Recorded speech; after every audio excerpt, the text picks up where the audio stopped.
Take a swig. What's going on, everybody? It's another episode of the Proud Dads Presents podcast, and we want to thank you for joining in. It's me, Mr. Proud Dad himself, James Savannah, and I've got a super special guest on the podcast because me and this guy go way back.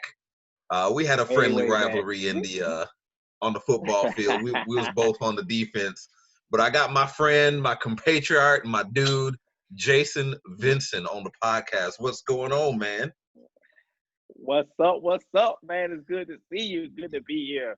Yeah, I think the last time we actually saw each other in person was during my wedding. I came out for the wedding. I flew out. I think I only stayed a day, but man, you called me and said, "Hey, man, I'm getting married." I said, "I'm on the next flight. I'll be there." And me and Steve actually came out and stayed together. I think that night that we came out. Oh, that was the worst. That was the worst roommate ever. But it was fun though. It was for my dog James. I won't tell him that your episode of the podcast is gonna get higher ratings than his. I don't want to start no rivalries or anything in our older age. Yeah, now. It will, but I'm not here to win anything. I'm just here to tell my story and support other Black proud dads or other proud dads, and I'm excited to be here. I would like to point out for anyone who is not watching on YouTube, Jason is the MVP of the moment with his T-shirt, though. The Black Dads Matter T-shirt. Dads Matter, baby. Yo, when that camera came on and I saw it, I was like, bruh, I have got to have a shirt like that. I'm gonna send you one. I'm gonna get your address and I'm gonna send you one. I promise you, bro. I promise I will. Yes, sir. Now, if you don't know Jason was like a phenomenal athlete. This dude, he could squat like something crazy. But everybody would just get on him about his bench press, though. We ain't gonna talk about that. I was the worst at bench. I'm mad you brought that up. Like, that part. The bench, look, it's crazy. I got a funny story about my bench when I got to college. Like, it's crazy how bad I was at bench. Man, I was jealous, though, because he'd be squatting like 600-700 pounds. Yeah, I was a good squatter. Yo, I got on that bench, and it was nothing for me. I just never could quite get there. Real quick, we got to tell them real quick. The first time that everybody kind of, because I guess we both played from sophomore, and after that season, we like got in the weight room, and that was really when I'm like, all right, I'm about to get to it. I'm about to get pumped. Man, I got out of that bench. It wasn't but 135, one plate on each side, James. I got that thing here, and it wasn't going anywhere. 135, and them coaches like, you can't bench 135. Yo, bro, Coach Rainey would go in, bro. And if you don't know anything about Coach Rainey, when he starts going off, he would. It didn't stop. It was over. Yeah, man. Yeah, bro. That was a moment in my football career that I wish more people would forget. I'm mad that you remember that. My bad. We had fun times, though. We'll say that. We had fun times. We had a lot of good times, man. Made a lot of good memories, a lot of good friends. A lot of good times on that great defense. Yo, our defense was off the hook. Man. Yo, couldn't nobody. Our D-line was crazy. The linebackers were crazy. Our DBs were crazy. Everybody was fast. We had speed everywhere. For days. We had tacklers. We had, ball hawks. All those were the days, man. I miss them. I miss them so much. Yeah. Man. Marietta, state champions. We still going to revel in that for a while, doggone it. But yeah. I was there for it, and I celebrated that hard. We all for that to matriculate, and I was so happy to see it, bro. So happy. Yeah, man. So tell the listeners a little bit about yourself. It's like, who is Jason Venson? What do you do? What have you gone through? Man. How long we got? I got the paid subscription to Zoom, so we got as long as you need. Okay, so we got as long as we need. Well, Jason Venson is a father. a friend. Jason Venson loves to golf. He loves. I'm gonna stop speaking in third person, but I love. Man, I try to get into golf. I still, man, I stink. Bro, it's. I'm not good at it either, but it's those shots that you get a shot here and there, bro, that bring you back. Mm-hmm. You get a putt here and there that brings you back. But I'm easygoing. Competitive. You probably remember that. I'm very competitive. Very much so. Hate to lose. Like, I don't care who I'm playing, my 18-year-old son or my 4-year-old daughter. They got to go down. They got to lose. Like, my fiance was saying the other day, like, you have to let people win sometimes. No, never. I cannot. I don't have that mentality. But I was playing my 6th grader in phase 10 the other day. And I was like, I can't take it easy on you. Gave him the work. Got to give him the work. You got to get the work. They got to learn how to lose. You got to earn your victories. You have to earn your victories around here. Ain't no giving. And my son is finally getting to a point where, I mean, I hope he's going to college for basketball, but he's finally getting to a point where in basketball he can beat me here and there. But still, till these knees fall off, he got to get this work. He's got to get it. But yeah, I'm easy going, James. I mean, you know me, and just for the viewers, I try to be a good person. I try to do everything right, but obviously, we all fall short. Sometimes we all have our shortcomings, but at the end of the day, I can look myself in the mirror because I'm proud of a lot of the things I've done in my life, and that's important to me. Yeah. And you went to UCF, Central Florida. I did. Proud Knight. I am Can you hear me? Yep, I can still hear you. 1 second, James. Sorry, having some connection issues here.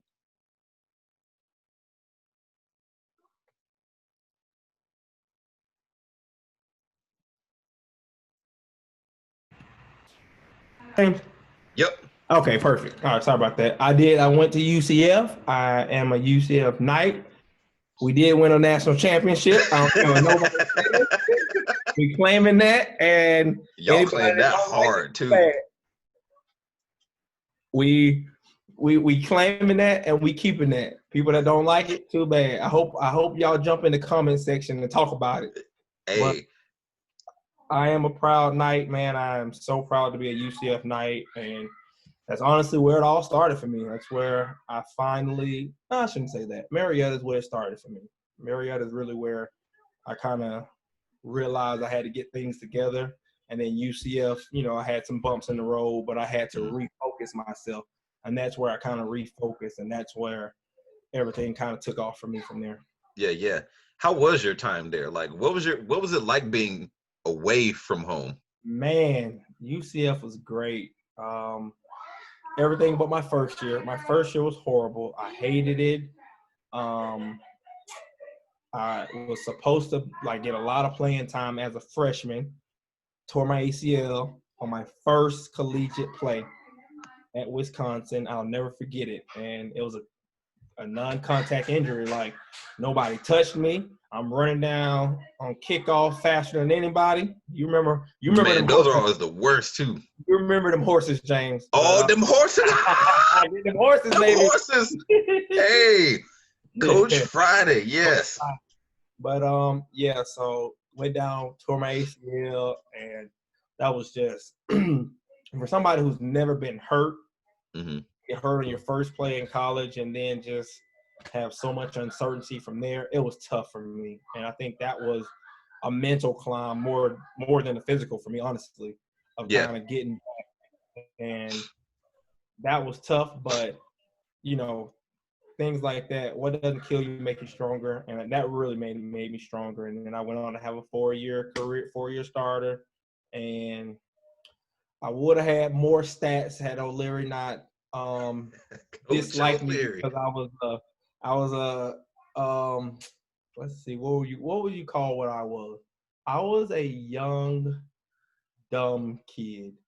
I thought that's a nice way to put it.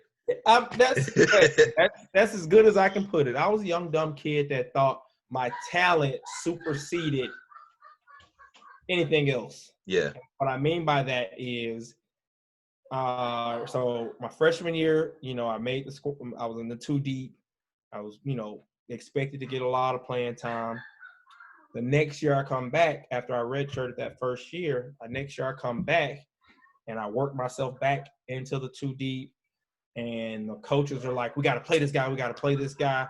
And I finally get on the field after like the second game of that season. And I had like 13 tackles, 2 forced fumbles. I had a game. Yeah. And, you get to read in the newspapers. They call me an unsung hero of the game. And I'm feeling myself.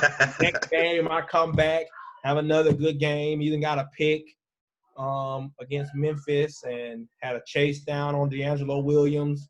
Mm-hmm. And, I'm going to name drop. I am. I remember watching that game. And, bro, I had a great game against Memphis. And now I'm really feeling myself. Mm-hmm. So next week, and this is where, I want people to actually, like young people to actually listen who want to go to college and who want to do things. Mm-hmm. When you start feeling yourself and you guys get a couple wins under your belt, your coaches are going to bring you back down to life. And quickly. That's what they did to me. And that's what they had to do. Mm-hmm. Because my head was here. It was getting here, James. Like, yeah. I didn't get to play last year, and now I'm out here balling. Got conference player of the week, and I'm, this and that, and I'm like, yes. Didn't you get they gave you a nickname? Was it Sledge? Sledge. So they came out there, Sledge. Thanks to ESPN. ESPN shouted me out with the Sledge. And then from there on, it took off. I'm in games, and people are like, good hit, Sledge. Mm-hmm. That really took off. That nickname really took off. But the coaches, back to what I was saying about the coaches, after about three good games from, bro, I promise you, I kid you not, James, I averaged like 13 to 15 tackles those first few games. I had like 2 picks, multiple forced fumbles, and we're going up to Southern Miss. And the week of practice, O'Leary's like, I don't like how you guys are practicing. Because we were coming off, let me go back. We were coming off a 17-game losing streak, the longest losing streak in the history of college football. When I got to UCF. So my freshman year, when I got hurt and didn't play, we went 0-12. Mm-hmm. All right, and then before that, they had lost the first couple games. So then that next year, we came back and we lost the first 2 or 3 games. So we got our first win. They tore down the goalposts at Citrus Bowl. That was an experience. Like being a part of that. Watching the fans' excitement of tearing the goalpost down because we finally got a win. And then we got on a little winning streak. So fast forward, I think we were 3 or 4 wins in, and we're going to Southern Miss. And the week of practice, like I said, O'Leary's like, you guys aren't practicing the way you need to be a championship team. And again, I was 19 at the time, maybe just turned 20. But a 19-year-old kid, I'm like, we practicing fine. So we're in my mind, I'm like, all right, he knows that I'm one of his better players. Yeah. He's going to acknowledge that. You understand what I'm saying? And yeah. We're in a team meeting, and we're like going over plays of, you guys did this crap here. You did this crap here. You did this crap here. And he gets to me, and he's like, Jason, what the F are you doing here? Like, do you think you're giving effort? I said, I thought I was, but if you say I'm not, then I'm not. My exact words. In my mind, that came out like, Coach, I thought I was, but if you say I'm not, Coach, I'm not. I'll have to do better. That's how it came out of my mind. That's not I'm pretty sure it didn't come out. Yeah. That's not how he heard it. And that's not, bro, when I tell you I have never seen an adult, I guess I shouldn't say I was a kid, but I was kind of a kid. I've never seen anybody talk to somebody the way that man talked to me. He went clean off. Every curse word in the book, this, that, get out, all this. Like, I think Larry was known as a tough-nosed, hard-nosed coach anyway. He was, and I think, and what's crazy is they warned me, James. Like, people that went to Tech, I had known, Joey Hamilton and Campbell. Campbell. The receiver. Receiver, Campbell. Can't remember his first name Kelly, right now. Kelly Campbell. Kelly Campbell. There you go. Kelly Campbell. I had met them, from mutual friends or mutual family members, and I talked to them saying, hey, I'm going to UCF. They actually put me in touch with them because I said I was going to UCF, and that was when O'Leary had taken over. Mm-hmm. And they were like, bro, he's a hard nose, but, if you gain his respect, then, he'll respect you. He's still going to be hard on you, but he'll respect you. Mm-hmm. So I guess I thought I had gained his respect. Not even close. He went off, and they benched me. Like, they didn't even take me on the trip for that game. Oh, man. Oh, you got one of them coaches decisioned. Yes. You got coaches decisioned. Yes, and I think that was our first game against Southern Miss. I think that was our first one that was televised, like, since I had been at UCF.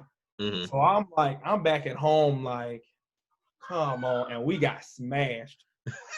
So at the time, that kind of built up my little ego a little more. Mm-hmm. And sure enough, later in the season, he brought it back down again.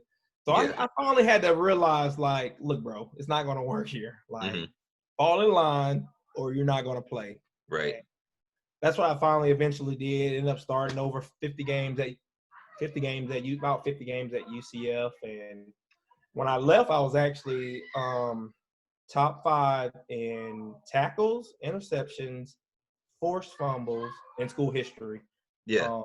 So that's something I'm proud of. I'm not going to sit here and I'm not even trying to like stat drop, but I'm proud of that. I was proud of, as a DB, being able to go out there and, mm-hmm.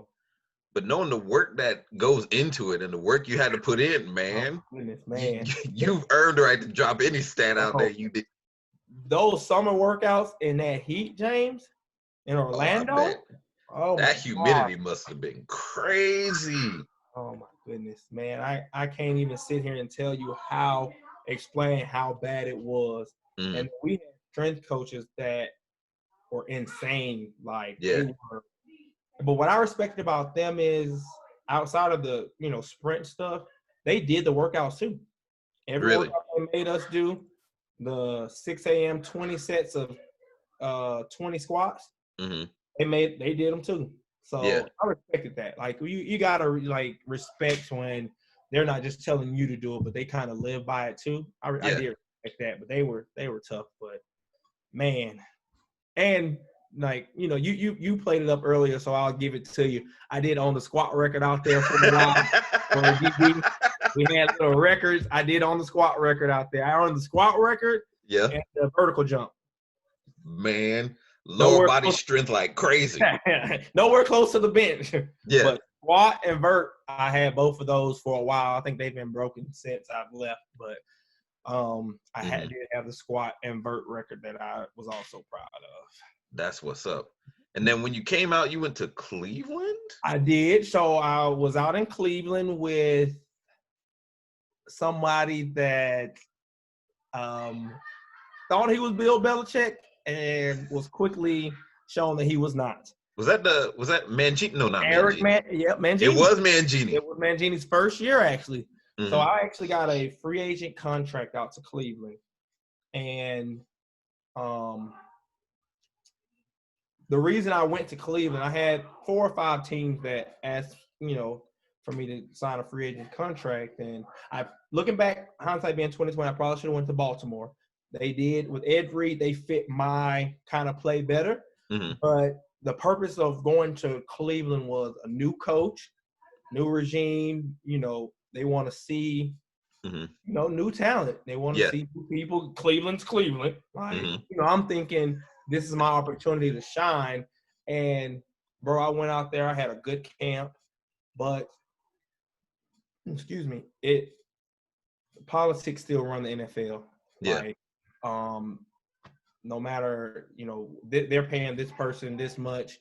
There are going to be certain people or certain teams that'll, we're going to give this guy a chance and he's going to make that. But a lot of it, I felt like was still a lot of politics because I did feel like I did some good things and I wasn't given the opportunity. And then after Cleveland, so I got cut out in Cleveland, and I had an opportunity, or I was offered to go out to Canada. But honestly, I always told myself I'm more than a football player.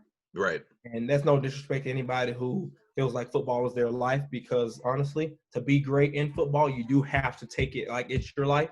Right. But I was more than football. And if it wasn't the NFL for me, I'm not that guy that, I'm going to keep going until it wasn't that for me. I went on and started my life. So I went and started preparing for getting into my master's degree and things like that. That's what's up. I completely understand. I went to a couple of Canadian League and a couple of Arena League tryouts, so I know it's real different. It is. It's way different. And again, that's why I'm saying I'm not knocking anybody who continues with their passion, whether it be arena, semi-pro. Listen, if that's your passion, you stick to it. For me, I wanted to always be more than football. Yeah. And I wanted people to look at me as more than football. Like, I have a brain. I'm smart. Can do more than, run fast and hit people. So that was more of my reason. And I mean, looking back, I probably should have at least tried Cleveland for a year or two. Because I did end up missing the game. But yeah, once the NFL dream was over, it was time for me to let it go. Right. So this is where I kind of lost you a little bit. Because I loved my folk. I followed all my guys that I graduated with. I knew where they were, what they was doing. Tried to keep up with them as best I could. After your Cleveland experience, I was like, okay, I don't know where Jason went. So tell us a little bit. You said you had to kind of shift away from football, and you were being more than a football player. Yeah. So what I did was, I always said I wanted to go back and get my master's. That was always a thing for me to go back and get. I wanted an MBA. I ended up getting a sports business administration for my master's. But so what I had to do is my last semester, so UCF, let me go back. UCF, I graduated my undergrad, but I had that 5th year. So I played that fall season. And you still have to take classes, even though you graduated. You still have to take a certain amount of hours in order to remain eligible. Okay. So I did that for the fall. After the fall, my plan was always to go and prepare for the NFL draft, right? Prepare for pro days and all that stuff. So that spring, I didn't understand that you still had to be enrolled because you started the fall semester and you had to be enrolled for the spring semester. So I think I had classes that I was still responsible for that I was like, I don't care about. I'm not going to do anything with. So I failed them all. So brought my GPA all the way down. So when I was trying to get my master's degree, when I went to get my master's degree, they're like, we can't do nothing for you, and I'm trying to explain it to them, but they're like, when you're getting into a master's program, you take the GRE. It's very competitive. You take the GRE, you do that, but if your, GPA and stuff like that isn't up to par, then they're not going to take you. So I just had to do, a few classes here and there, and I was actually living in Miami at the time. So I took Miami. I was in Miami with my. How'd you get to Miami? What was in Miami? My ex at the time, who was my college sweetheart at UCF, she was doing her master's at FIU at the time. Oh. I got cut from Cleveland. Yeah.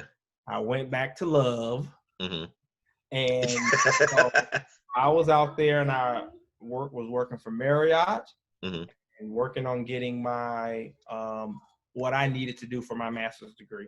Okay. So the plan there was, all right, I come to Miami, I help you out, I get you, where you need to be as far as to graduate, and then we go and I do my master's, and then we start our life. Well, as you know, things don't always work out as planned. Of course. And there's a little bit of detours that are involved, So it ended up to be where I went as planned to go get my master's, which I went to Missouri, and she was like, stay in Miami. Yeah, so it was one of those. But That's how I ended up in Miami, and then from Miami I went to Missouri. Yeah. How is Miami though? I mean, I've been there to visit a couple times, but so it's way different living there. Miami forced me to learn a lot of Spanish, for one. Yes. I did have to learn a lot of Spanish. It also forced me to understand that you can speak the same Spanish to three different dialects, and one may get you perfectly, the other one's gonna look at you crazy, and the other one's gonna think you trying too hard to speak Spanish. Right. Like, and that's what's crazy to me about it. It's like I don't want to, not in a disrespectful way, but it's so much broken Spanish. Mm-hmm. And, Cubans speak one way, Dominican speak another, Mexicans speak another. So trying to keep up with that for me was hard because I'm like, look, I know so much. Right, exactly. Like, hola means hola to me. No, now, do you still know it though? I can, depending on what we're talking about, I can hold a conversation. Like when I go to DR or when I go to Mexico, I'll speak a little bit of Spanish to them. But when they start going fast on me, oh shoot, I can't do it. Despacio. Exactly. Slow it down. Right. Hey, so during this whole time, you backtrack a little bit. You became a father at an early age, right? I did. So she got pregnant at 15, and she had the baby at 16. So we were 16 years old with an infant in high school. I think we had just graduated, just went from 10th grade to 11th grade we were at the end of 10th grade when she had the baby. It was in May. So we were at the end of 10th grade when she had the baby. How was it as a young father, and two, going through college and graduating and going through your experiences being a father? Because like that seems like a lot, when you think about it. Man, listen, I'm not even gonna sit here and lie. That was some of the hardest times of my life. Like, there was a lot of nights I cried myself to sleep, but at the same time, I thank God for putting my son in my life at that time, because I really feel like it forced me to grow up. It forced me to be a man earlier, but it forced me through my life to make decisions based on him, not based on what I wanted to do or what I felt was right. It was based on, all right, what's my next move going to be to put my son in a better position than we are in now? Because, I remember times, again, when you have a baby so young, you can't provide for him like you want to.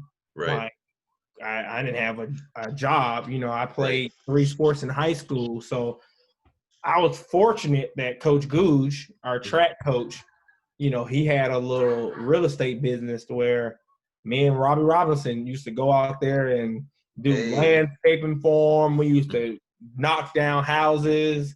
We used to do a whole lot of stuff, bro. And we used to get paid pennies on the dollar, but it was something. It was something, and it helped so much. And then obviously the support system. Definitely couldn't have done it without my mom, her mom. Our support system was amazing, and it allowed me to, still focus on playing the sport I was playing at the time, but also my studies. Like, I think when she first had the baby, a lot of my studies, I was in some, what are those classes? Those, like AP? Yeah, AP. I was in some AP classes, and when she first had the baby, all that went away. Like, I couldn't focus. I couldn't do both. It was like such a struggle, but after that first year, you kind of got in the rhythm of it, and like, a lot of people won't understand this, but my son was already 2 before I graduated high school. Yeah. So, it was tough. That's wild. It was, yeah. It's a 2-year-old before he graduated high school is tough, but like I said, it forced me to grow up, and it forced me to be more focused and more determined. I talked about earlier how competitive I am, that forced me to take that to another level of I can't fail. Like right. Failing is not an option. Like it's just not. And that's kind of been my whole mentality, my whole life really of, you know, failing is not an option. And I told you before we started this today, I'm lucky too. I'm privileged. I'm lucky because, you know, preparation or luck is when preparation meets opportunity. And I prepared myself and I just kept waiting on that opportunity. And then I finally got it. And, you know, now I'm in a situation where I can take care of my family. You know, we live comfortably, and every day, you know, we count our blessings and we thank God for everything He's done for us because, amen. Man, coming from what we came from to, you know, where we are now is just a blessing. Yeah, man. And how were you able to deal with being away from him? Like so being away at college is one thing, but being away from your child is like. That was so tough. Like it was times that, you know, you have this rigorous college schedule as an athlete, a student athlete in college. You have to still get your studies. You had study hall, had practice, you got film study. It's so many things. So there were times where I'd call and be like, "Can I talk to Jay?" "Oh, he's asleep." And I was missing those times, and I felt like at times she kind of put that on me as far as, "Oh, you must not want to talk to him," when it wasn't that. Like there were times that I did not, you know, have a time from 5 p.m. to 10 p.m. where I had no time to myself. Right. So where I can just, let me just call my son real quick. Like, you know, so, you know, some of those times were tough, but what I appreciate from her is, you know, as he got a little older, I think when he turned 4, she started letting him come to me for the summers. Yeah. And that was a whole nother beast in itself of just me and him for the summers. Me having to take care of him, me having to figure everything out. But, bro, my UCF family, they will always be my family because as a whole, everybody helped me with Jeremiah. Like, that's what's up. I had weights. Somebody who had them, like we have morning weights and afternoon based on, you know, your summer schedule. If I had morning weights, the afternoon people, like, I'll watch them until y'all done. Or, you know, if I had to go do, you know, film study or 7-on-7, things like that, I had friends that are like, I'll take care of them, I'll watch them. Man. There are days that that we all had to be there. The trainers had to watch them. Yeah. Like it got to, I had a trainer, Mary V. I will never forget. I always appreciate Mary V. And she's actually still a trainer at UCF, but she used to watch Jeremiah as much as she possibly could. She'd be over there taping ankles. Jeremiah be sitting there watching her tape ankles while I'm out there playing or doing what I need to do. Like, you know, I'm so appreciative of my UCF family for that because I was able to bring him for those last 3 or 4 summers I was there. And he loved it. Like, oh, that's amazing. And those are memories that you made. He still talks about it. Yeah. To this day, we'll see people, like, he'll be like, "Oh, I remember, like, I guess Bruce doesn't play anymore, but we had a DN who was a fullback with the 49ers for a while, Bruce Miller." He'd be like, "Man, I remember Bruce. We used to play video games all the time." Oh, that's what's up. And so, you know, I'm so appreciative of my UCF family for that. But those summers, bro, I'm so appreciative that I was able to get that time with him. Because it's important for him to see me bust my behind, doing what I had to do, but still trying to be a father to him. And he remembers that to this day.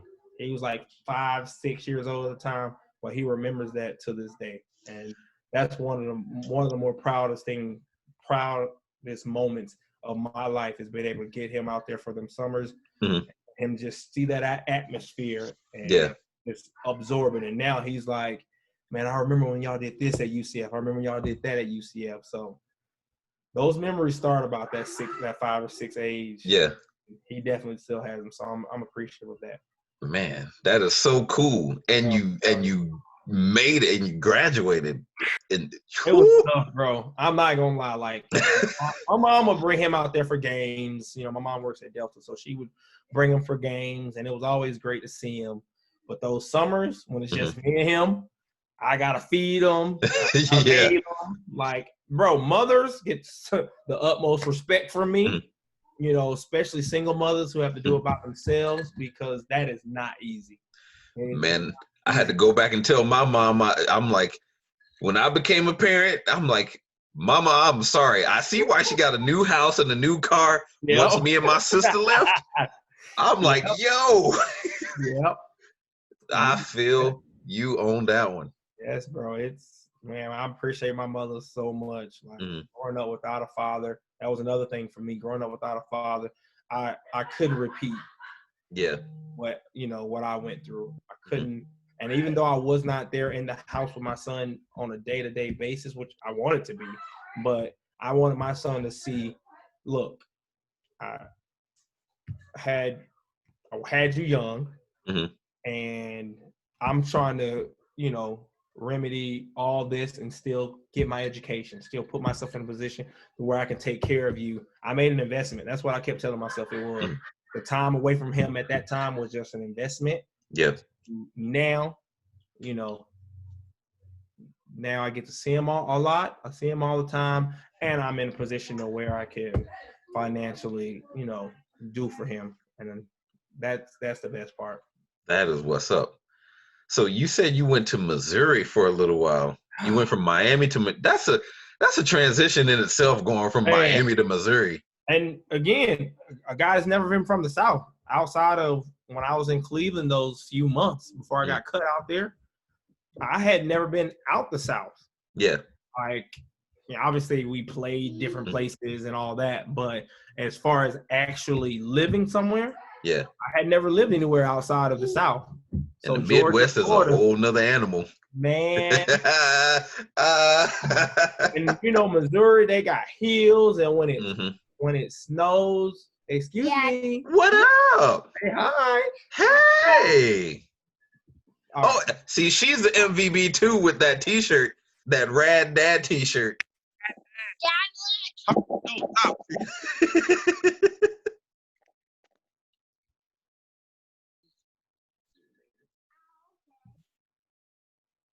Uh-oh, I lost you.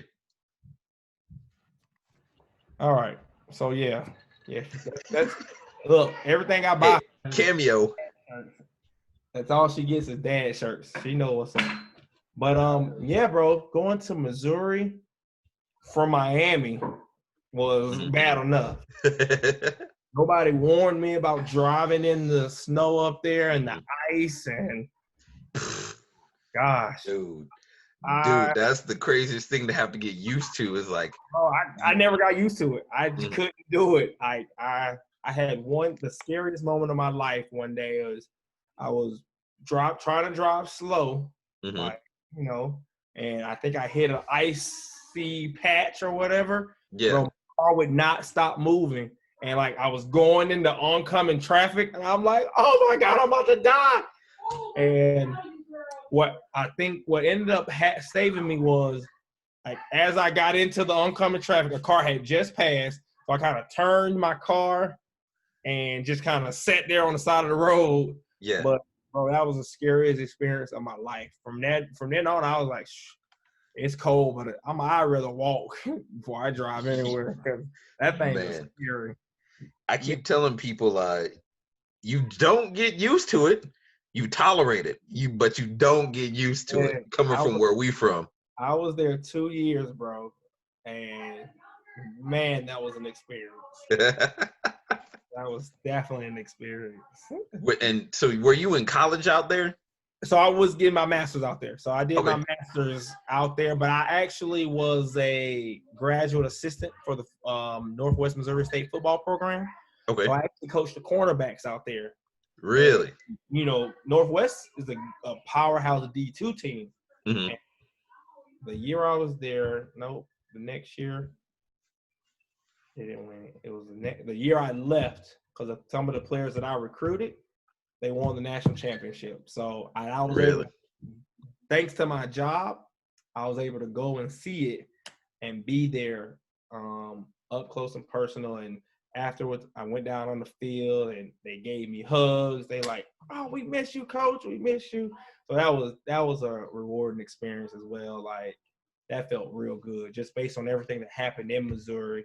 Yeah. Some of, the way it ended badly because of some false allegations made against me.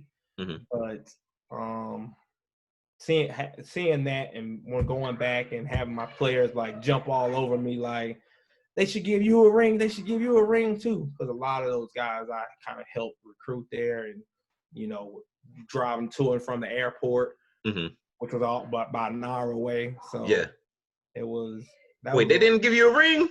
They did not. They did not give me a ring. I should have got messed one. up. They did not give me a ring. They said, "Oh, you were gone. You were 1 year too late. You were 1 year removed," and they didn't give me a ring. But it's okay. Yeah. So one thing that I really like respect and applaud about you is like every step of the way you've like overcome something, and you have just like persevered and pushed through and just gotten stronger at each and every stop. And we were talking a little bit about you pushing through what you went through at Missouri. How did what happened there shape you going forward, and how does it give you a passion to kind of give advice to other men out there? Oh man, that's a good question. So I'll start with the first one of how did it shape me. It really changed me, James. I was naive. I was that person that the world doesn't see color. And I'm just being real, bro. We both went to Marietta, where it was a nice mixture of it was a nice diversity. Yeah. And that's what I was always used to. So going to UCF, it was the same. I mean, it was probably more white people there, but it was still a good mix of diversity in Orlando. And I've always been around diversity. Yeah. Since, kind of going through Marietta. And then getting to Missouri, my whole mindset was that is people don't see color. They don't see that I'm black. And at first, that was all rosy.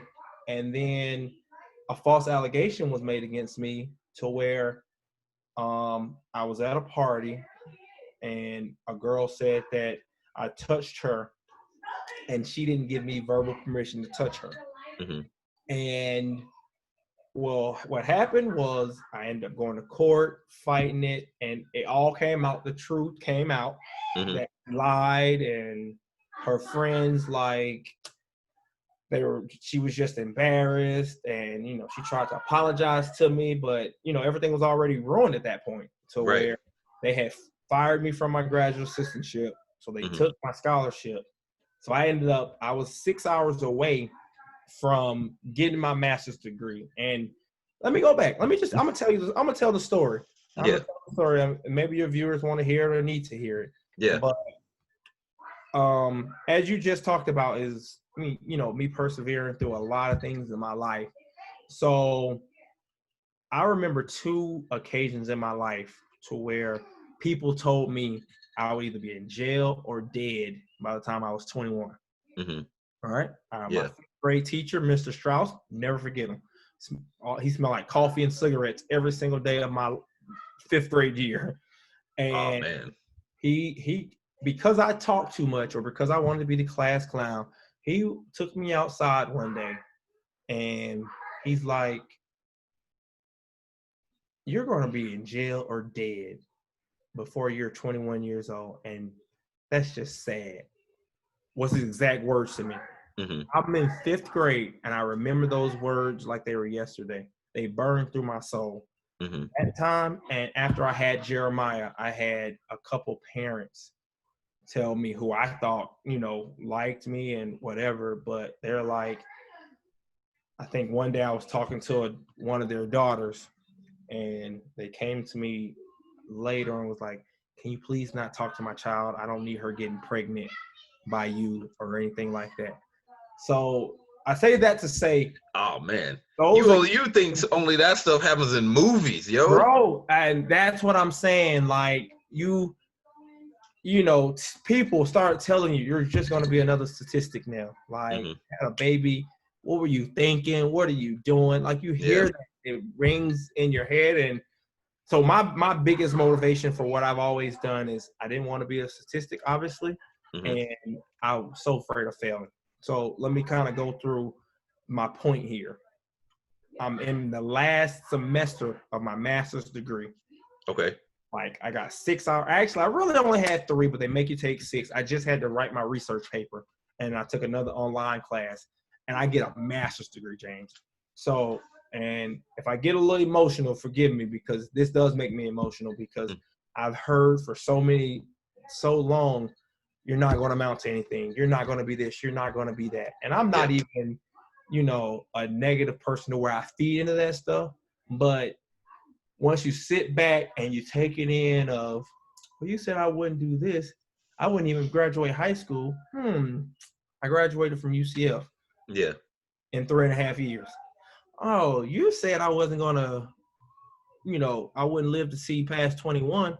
I'm about to get a master's degree. Like, so, I was having, and on top of that, our football team, was doing well. So I had a night, a bad night, to where I drank too much, because I never put myself in situations. Yeah. Again, what happened to me at the end of the day was not my fault, because nobody should have to fight false allegations. Yeah. It's just not fair. So, but with that being said, I don't put myself in situations to where somebody can do that to me. You see what I'm saying? Yeah. So in this situation, I put myself in that situation. Like, I don't do house parties. We had a football game that night. We won big, a lot of people were like, they're done now, they're done. And we had a good game. My DBs played awesome. So I'm in the bar. I see a couple of my players. I'm actually getting them shots, obviously the seniors or whatever. I'm like, man, I'm going to miss y'all. This is our last year together. But I had one of those nights. All right. So as I'm leaving this bar, I should go home. I actually called somebody to pick me up. They weren't in town. And somebody else, that a friend of mine in the bar, was like, let's go stop by this party real quick. Again, I told you, I don't do house parties. I'm going to find out when I get there, it's a frat or sorority party. Even worse. Man. Yes, even worse. So I'm in there and I'm out of place. I'm feeling out of place because I'm already a grad student. And, I'm 4 or 5 years older than most of these people. Anyway. Yeah. But anyway, I'm in there and there's this girl who just kept trying to flirt with me. And so I just kind of gave her some attention, and we flirted. We did whatever, but she initiated everything. She tried to kiss me. She tried to touch me. She took me to this other room, and we didn't have any type of sexual intercourse or anything. And as I was leaving the room, her friend comes in and she's like asking her, well, what the hell are you doing? What are you doing over here? Talking to her. I thought nothing of it. I go back to the party and I'm just kind of sitting out there and I'm like, man, I need to get out of here. But I didn't. I stayed. My friend was like, just stay a couple more hours or stay another hour. The girls, 20 minutes passed by. The girls come back out. Not the girl who I was back there with. I don't know where she went, but her friends all come and surround me, and they're like, you took advantage of our friend. She didn't want to do that with you. And I'm like, first off, we didn't do anything. You touched her, and she didn't want to be touched. I said, listen, please stop saying that. Like, your friend came on to me. If she was ever uncomfortable, she never said no. She never said stop. She never said anything to make me know she was uncomfortable. Well, she just didn't want to do that. And you need to leave. So I left. Okay, I leave. And I don't think anything of it. I go home. I'm like, that's some BS, but, it is what it is. It was a party. Nobody knew me.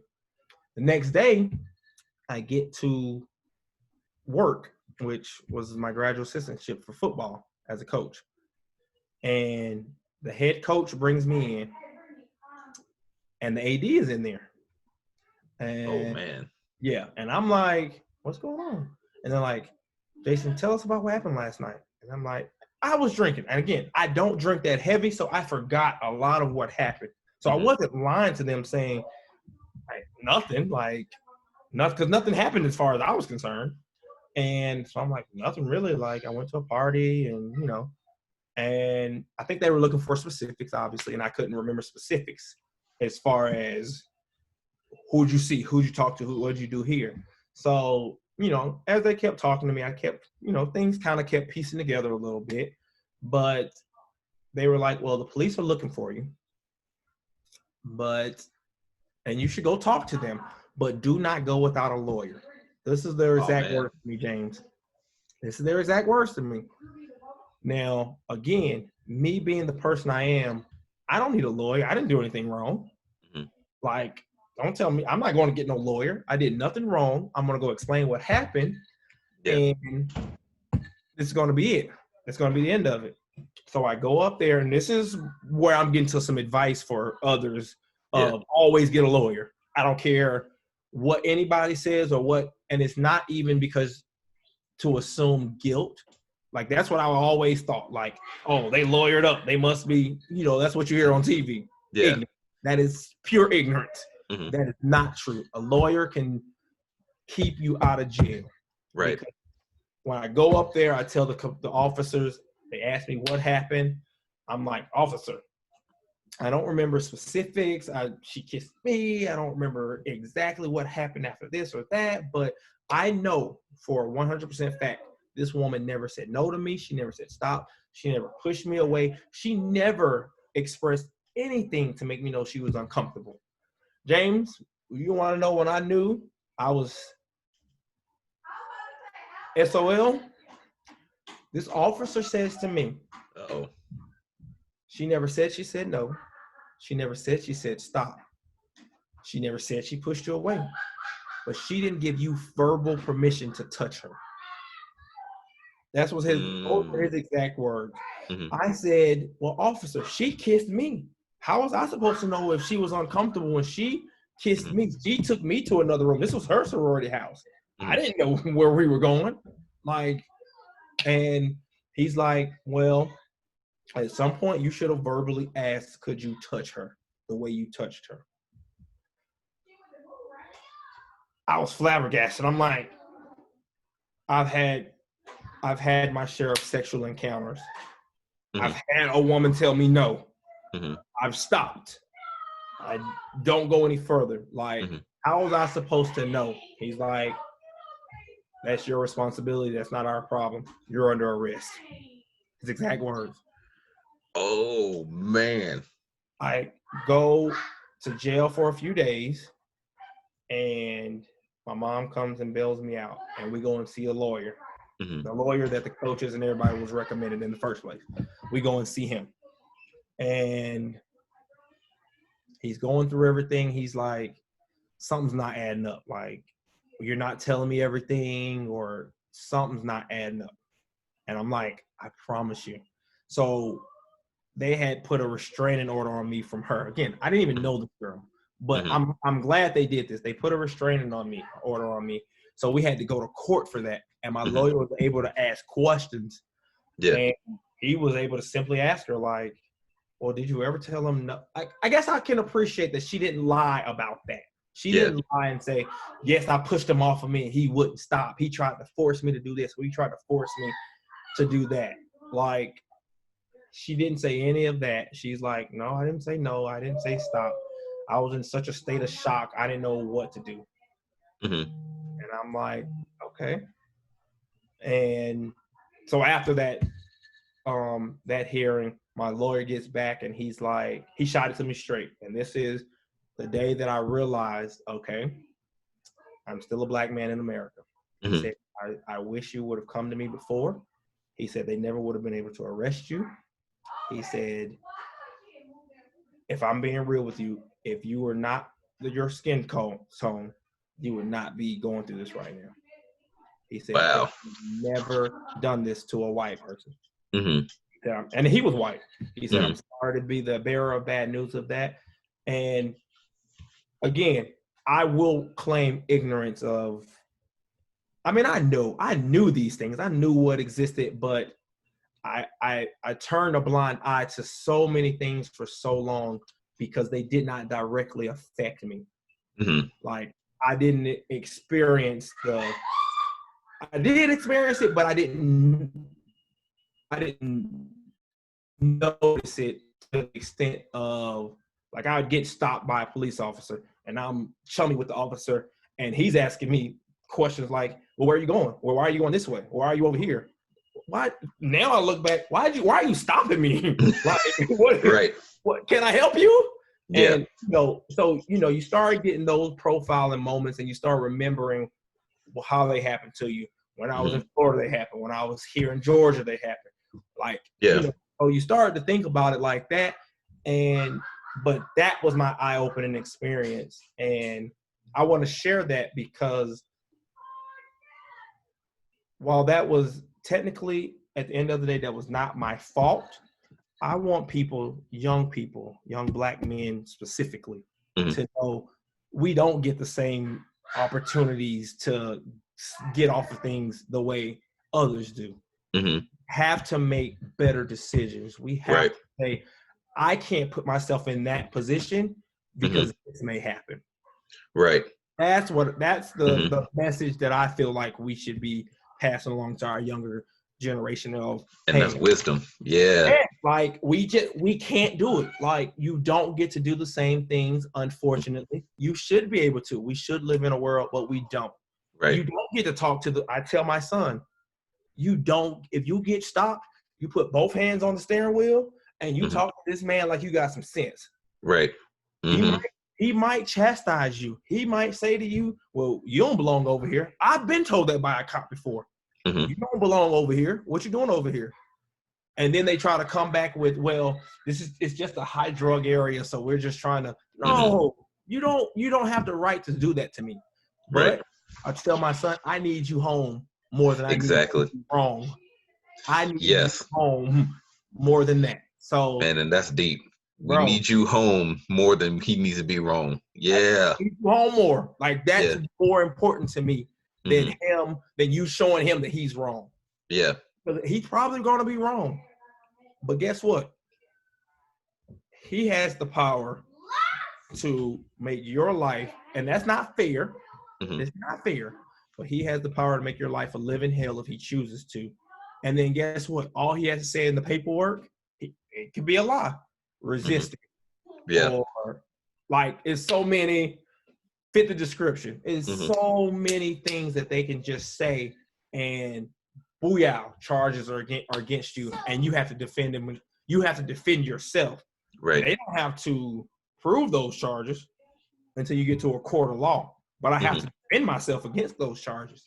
Yeah. So it's not at the end of the day, like my advice to younger people or older people, whoever's listening, is in those situations, hands 10 and 2, how can I help you, officer? I'm reaching for my wallet, officer. Is that okay?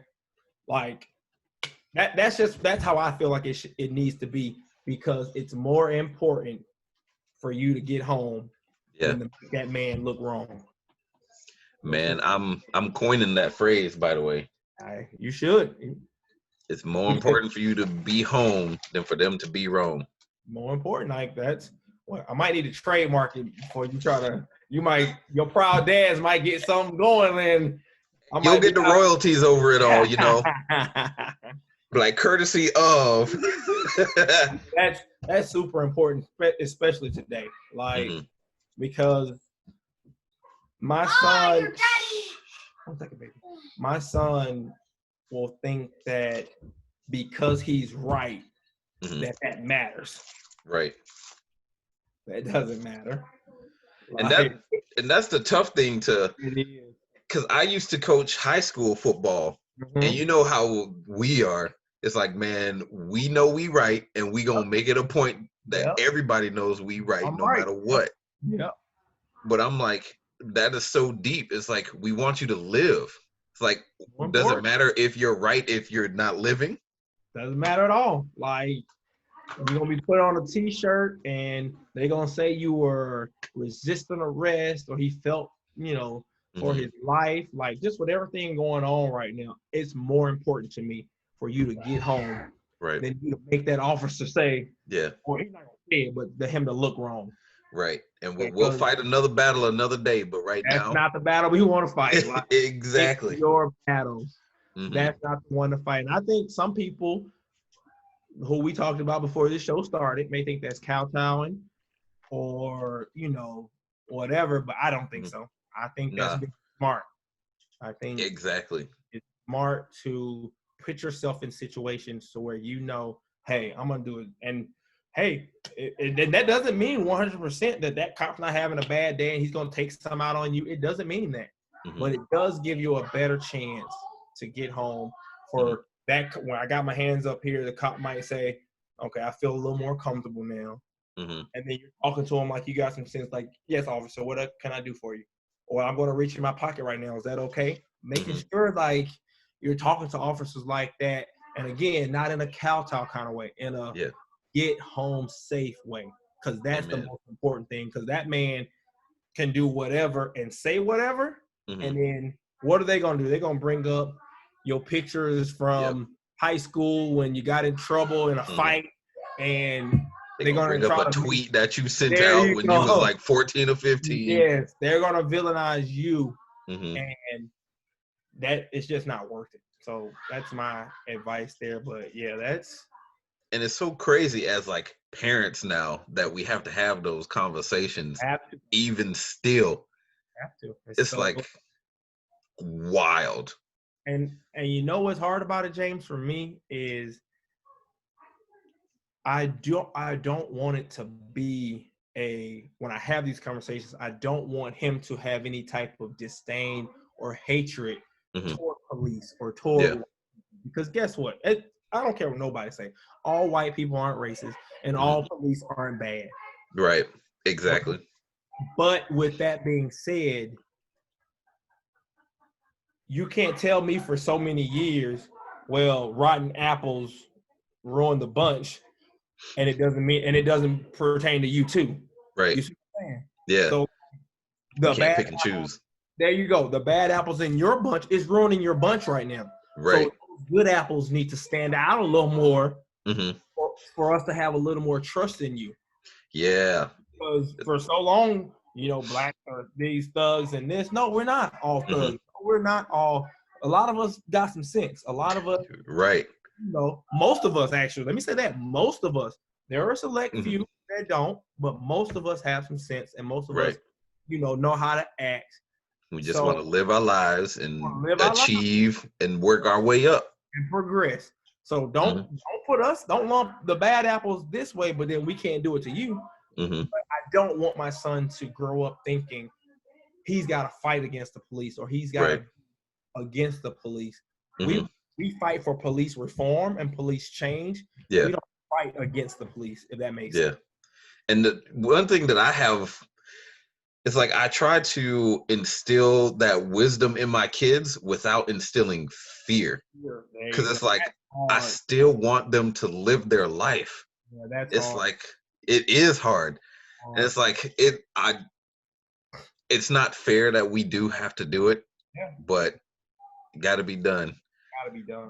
But and that's my thing. It's like, okay, we're gonna be wise, we're gonna make smart choices, we ain't gonna do anything to incite or but you still gotta live. You were born for greatness, you will achieve greatness. Make smart moves and don't be scared. Yeah, that's true. So wild. Crazy, bro. Times we live what we have to teach our kids, but it's so important to make sure that we're teaching them that, but also not teaching them hate. That's hard. That's hard. It's hard. I don't care what anybody says. That's hard for me. That's hard to say, to have a conversation with my son. You saw what happened. You saw this. But you can't hate all cops that you see because you keep seeing this in the news and this keeps happening to us. You still got to be respectful to them. You still got to show respect to them. But just be aware and just understand. Again, like you said, don't live in fear, but just be aware and understand what's going on. Because you can't shield them from it now. They see the videos too. Yep. But you definitely gotta stay on them and make sure they're understanding of this is what's going on. This is where we are right now. Mm-hmm. It's sad that 2020 we're still here. It doesn't help that we have a president. And I apologize. I call him president. It doesn't help that we have a man in office that would prefer to antagonize people rather than try to bring them together. Right. And say, hey, like the thugs, like that wasn't necessary. Like you and I talked about it. I may not necessarily agree with the looting and some of the stuff, but at the end of the day, like what else? Like kneeling wasn't good enough. They were substitutes for kneeling. So, I mean, at what point are you not mad about the way I'm protesting? You're just mad at what I'm protesting. Right. And it's like, we need a leader. And it's like, that is probably my biggest qualm with him, is like, that office is supposed to be a leader. Yep. And I don't want a politician right now. I don't want you saying stuff that gerrymanders to your base to keep you in office. We need someone that will give us the information, lead us forward, make decisions that are like, that are productive. Yeah. And it's like, it's just frustrating. Yeah. And we could have a whole nother episode about. I definitely don't want to make it political. Exactly. I'm gonna start a second podcast where we talk about nothing but politics and sports. I don't even think it's from a political standpoint, but like you said, we're looking for leadership right now. And when you have a guy that's tweeting when the looting starts, the shooting starts, and going at retweeting stuff about Democrats need to be killed, like really? Like, come on, man. Like, I probably could have made better choices when I was 17 and in high school, bro. You could have, trust me. I could have, with 16 and a baby, I could have made better choices. Now that should be a T-shirt. That's crazy. Oh man. But so staying on topic with like the overcoming, what are you doing now? Like, where are you now? Because you were saying you were blessed to have like a good job, and we just saw your baby girl run across. God has truly blessed me, James. I am an operations manager at Turner Sports. So I work on the NCAA.com property. And after I finished my master's in Missouri, I came back to Georgia because my son and his mom had moved back to Georgia at the time, finally. I was happy for that. But I came back to Georgia, and coming from a master's degree, I'm like, oh, I'm about to get something real good. Nope. I had to settle for an internship. And a lot of people are like, Jason, you can do better. You can do better. Like, I'm like, I'm not too good for an internship. So I went to Turner Sports and I got the internship. And 6 years later, about to be 7 years later, I am an operations manager on the NCAA.com website. And I work specifically with NCAA championships and the March Madness app. So, man, that is cool. Man, listen, I work in sports. I get paid well to do it. I don't even like to speak out loud sometimes, like, about it, because I don't want nobody to go back and be like, we might be paying this man too much. We need to reevaluate. Like, working in sports, to do what I love and to be able to make the amount of money I make, I am so blessed. I get to sit around good people. I get to run into Chuck and Shaq and those guys. Ernie is as down to earth as they come. Bro, when I tell you Craig Sager is the funniest, nicest guy ever. Like, he was on our floor, and I ran into him in the bathroom one day. This was during my internship, actually. I ran into him in the bathroom one day, and we talked for like a couple minutes. He asked me a few questions. From then on, Craig's my best friend as far as I'm concerned. He was my best friend. He don't think so. He doesn't know it. We didn't hang out outside of work. I'd see him on the floor, I'd see him in the bathrooms, and we talked, but he was the coolest, nicest guy. Yeah. And God rest his soul. Like, when people talk about him, bro, it's real. Like, he was so down to earth. And all those guys really are. Ernie Johnson is a great guy, but being able to be around those guys here and there, you know, from time to time has just been great. Yeah. And, you know, so I am there. I am working for Turner. I work on the March Madness app. We're redesigning the app this year. So next year for 2021, you guys tune in. That's my plug. Well, always got to get the plug in. Tune in to NCAA.com for all your scoring needs. Yeah. So that's what I do, and I love what I do. Mm-hmm.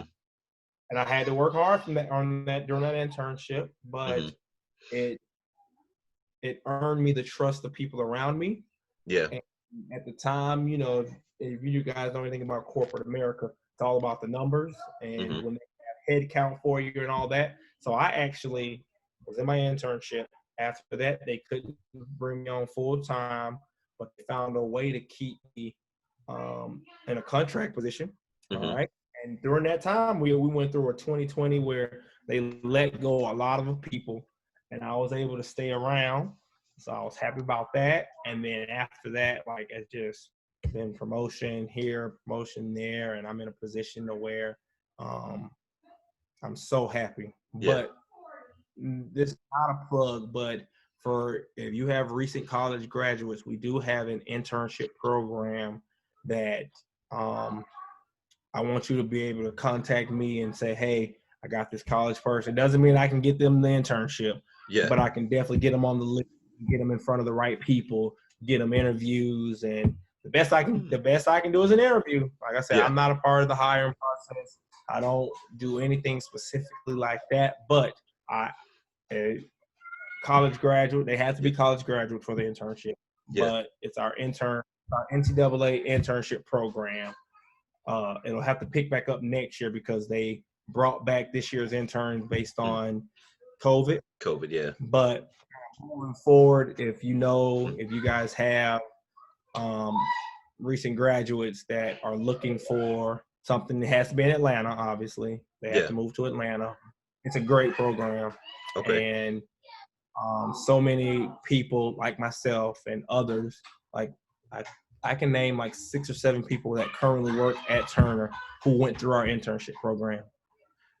I'm probably gonna reach out to you because I know a couple of college grads that might be intrigued by the opportunity. Like I said, unfortunately, COVID happened, and they're not. Normally, we started the program in August, and what are we in right now? April?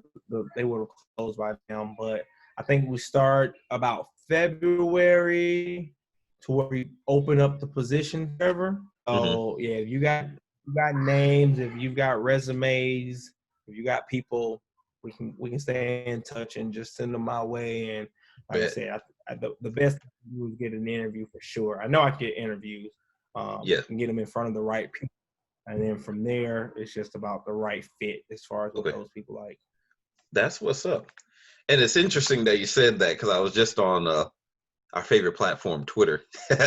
But I follow this leadership coach called Lewis Howes, and he made a comment that said, if you are willing to do more than you are paid to do, eventually you'll be paid to do more than you do. So true. I was like, bro, man, that is the embodiment of what I've gone through. Like, from the internship, I said, listen, I'll take those little $12 an hour. Like, I'm hungry. I need. And I've worked my way into a position where I make more than I probably should. And on top of that, other opportunities have opened up for me from this job that I have side, income also coming in from. And it's just, bro, it's a blessing. I can't call it nothing but a blessing. I can't say I'm not taking credit for it. It's a blessing, and that's all it is. I will say, you did definitely prove that 5th grade teacher wrong. Mr. Strauss, if you're watching, we're here. Check out that smile. There you go. There you go. I'm here. You know, and I'll say that is a good segue to start to close out. Man, it was so good to catch back up with you. Do you have any closing points or advice for any fathers, athletes, college students, college grads? You've got a wealth of knowledge and of experience. Let's keep at it. Don't let failures deter you. Like, so many people let failure deter them from their ultimate goal. You can't. We're going to fail. Fail forward. That's what I say. Fail forward. Fail forward. Nice. Like, all right, I failed. What's next? Let's go. Yeah. Have that hunger. Have a thirst for knowledge. That is huge, especially like in this social media age of, you know, everything's at a click of a finger. Like, have a thirst for knowledge. Like, put it out there to say, okay, I need to learn more. I want to know more about this. And don't just ask people for things. One thing I learned, and I'll close on this. I learned at Turner during my internship was I'd go to, you know, all these people that I work with. I'm just asking them questions. And in my mind, I'm like, all right, they like my question. They like my questions. And one day, one of the guys were like, well, Jason, sometimes you got to take the initiative and you just go look that up. You can figure that out yourself. From that day, if I hear something in a meeting that I don't know about, I'm going to look it up. I'm going to figure it out. I'm going to find out. So next time I'm in that meeting, oh, okay, I know exactly what they're talking about. And if I can't figure out if it's acronyms that, you know, then, you know, people will happily help you. But don't just always, you know, go to. First, try to figure it out yourself. Yeah. If you can't, then you can ask somebody. But I always grew up thinking, well, people want questions because they, you know, they think you're, you know, whatever. But your real thirst for knowledge is yourself. Just going and taking the initiative to say, okay, I'm going to look this up. I'm going to figure this out. And that's honestly, like, that's my best advice is be a sponge. That's what's up. Be a sponge. Like, always want more. Always want to be in the know of what's going on. And for fathers, man, stay at it. I'm a proud dad. And bro, I'm so proud of you. I'm so thankful for you. I love you, bro. Like, you have most definitely love you too, man. You have exceeded everything that I could have ever imagined for you, bro. And I'm so proud of you. I was proud to be in your wedding. I'm proud of you, brother. Like, I'm so proud of you, bro. And I appreciate you having me on tonight. Yes, sir. Man, anytime. We're going to have a part 2 because, man, we can have a conversation for days. Sure, I have most stuff, man. I didn't even tell the story about that we talked about before. Yeah, man. I got so much going, bro. I've got years and years of it. So, you know, I can have a follow-up. Oh, most definitely. I got you, man. You are always welcome on the podcast. And we definitely going to have to link up next time I'm in the A. Definitely, bro. You let me know. You know you got a spot to stay in if you come to town. So yes, sir. Well, it's always a pleasure. Most definitely. Well, y'all, thank you so much again for tuning in to another episode of the Proud Dad Podcast. Please share, subscribe, like. Shameless plug for the NCAA.com. The link will be in the description. Hey, March Madness app. Come on, man. Let's go. So, y'all, again, thank you, Jason. Thank you, listeners. And we out. Thank you, guys.